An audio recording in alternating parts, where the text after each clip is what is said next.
8 месяцев уровень собираемости составил по всем категориям абонентов 48,6%. По юридическим лицам 74,4%, по физическим лицам 31,4%. Это за 8 месяцев нарастающий метод.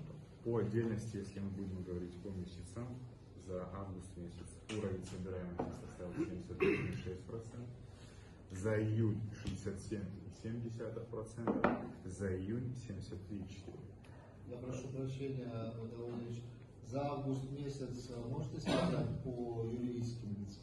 По юридическим лицам 97,1%. Спор составил. У нас никогда не было таких показателей, да? У нас таких показателей не было давно, но в июле тоже 97,4% было.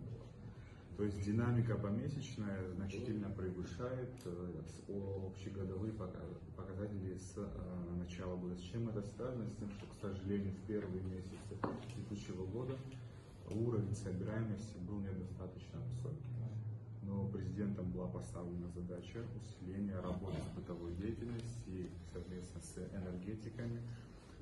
Очень большое внимание уделялось уже в последующие месяцы.